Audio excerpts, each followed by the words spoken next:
bersama Ustazah Nining di Taman Ibadah dengan tema Keluargaku Karunia Allah dengan subtema peran anggota keluarga. Anak sudah siap mau belajar bersama Ustazah?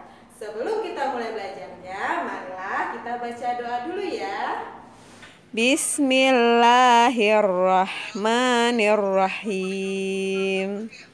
Rabbi zidni ilma warzuqni fahma. Anak-anak, masih ingat cerita Ustazah tentang Nabi Muhammad SAW mendapatkan wahyu pertama di Gua Hira? Sekarang Ustazah Nining mau bercerita tentang peran Khadijah, istrinya Nabi Muhammad SAW saat turunnya wahyu pertama. Pada suatu pagi, Khadijah terkejut. Suaminya pulang ke rumah dalam keadaan panik dan ketakutan. Khadijah meminta suaminya bercerita apa yang membuatnya ketakutan begitu rupa. Ketika aku sedang menyendiri di Gua Hira, datang satu sosok dan berkata, "Bacalah." Maka ku jawab, "Aku tidak bisa membaca." Kemudian sosok itu menarikku dan mendekapku sampai aku tidak bisa bernapas. Lalu ia melepaskanku dan berkata, "Bacalah." Kemudian ku jawab, "Aku tidak bisa membaca." Kemudian sosok itu menarikku untuk kedua kalinya sampai aku kepayahan dan melepaskanku lagi sambil berkata, "Bacalah." Dan aku menjawab, "Aku tidak bisa membaca." Ketiga kalinya sosok itu melakukan hal yang sama dan terakhir mengatakan, "Bacalah," dengan menyebut Tuhanmu yang telah menciptakan. Dia menciptakan manusia dari segumpal darah. Bacalah, dan Tuhanmu lah yang maha mulia. Mendengar penuturan suaminya, Khadijah merasa takjub. Tidak lama kemudian Khadijah mendatangi saudara sepupunya yang bernama Warokah bin Naufal.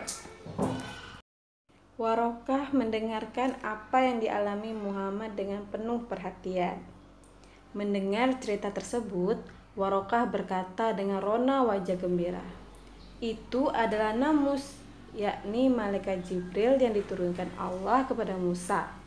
Andai saja aku masih muda ketika masa itu tiba, andai saja aku masih hidup ketika kaummu mengusirmu."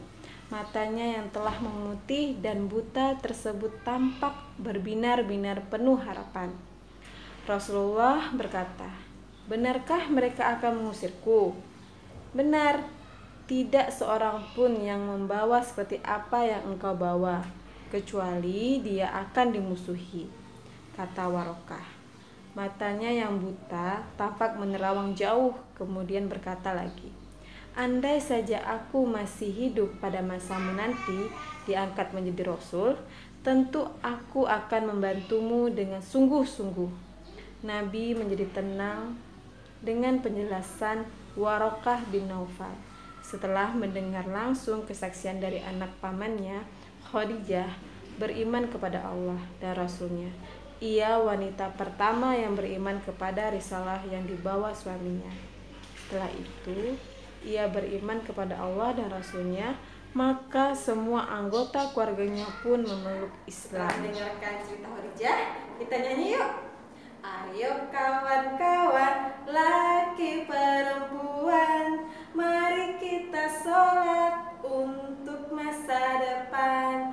Karena kita nanti pasti akan mati, menghadap Ilahi untuk diadili.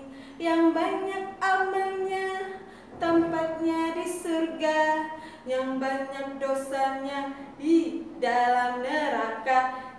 Seram sekali, panas sekali. Siapa yang mau? Aku tak mau. Siapa di rumah yang rajin sholat? Hebat, kita emang harus rajin sholat. Karena sholat adalah tanda syukur kita kepada Allah atas nikmat pemberiannya. Allah memberikan kita mata untuk melihat, telinga untuk mendengar, kaki untuk melangkah, dan nikmat yang lain yang tidak bisa kita hitung. Sekarang kita belajar sholat yuk. Persiapan sebelum sholat aku bersihkan tubuhku dari segala macam kotoran dan aku berwudu untuk menghilangkan hadas kecil. Setelah memakai pakaian yang bersih dan rapi, aku segera berangkat ke masjid untuk mengerjakan sholat jamaah. Yuk kita sholat bersama. Yang pertama, takbiratul ihram. Aku awali sholatku dengan takbiratul ihram, yaitu mengucapkan Allahu Akbar sambil mengangkat kedua tangan hingga sejajar dengan pundak atau telinga dan jari jemari dalam keadaan dempet atau rapat. Setelah takbiratul ihram, lalu aku letakkan telapak tangan kanan di atas punggung telapak tangan kiri sampai pergelangan tangan tepat di atas dada. Kedua mataku memandang tempat sujud. Ketika mau ruku, aku angkat kedua tanganku hingga sejajar dengan pundak atau telinga sambil mengucapkan Allahu Akbar. Kemudian aku bungkukkan badanku, kepala sejajar dengan punggung dan kedua telapak tangan memegang lutut dengan jari jemari meregang. Setelah selesai ruku, aku berdiri lagi sambil mengangkat kedua tangan seperti hendak ruku. Sembari berdiri, aku pun mengucapkan Sami Allahu liman hamidah. Sambil mengucapkan Allahu Akbar, aku pun bersujud.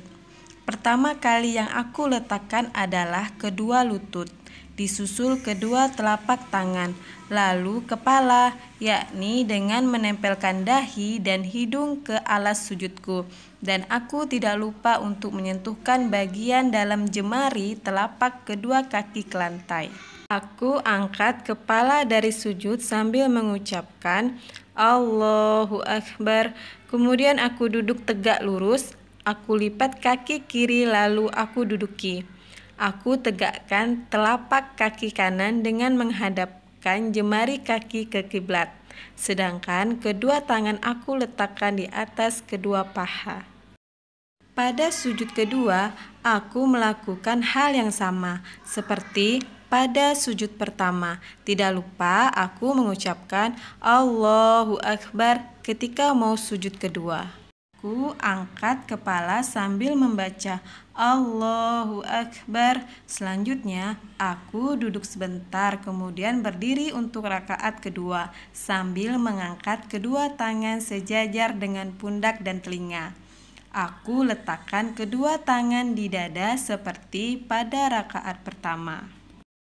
Ketika ingin duduk tawaruk, aku lipat kaki kiriku agak ke depan sehingga pantat kiri menyentuh lantai, sementara telapak kaki kanan dalam posisi tegak dan jemari menghadap kiblat.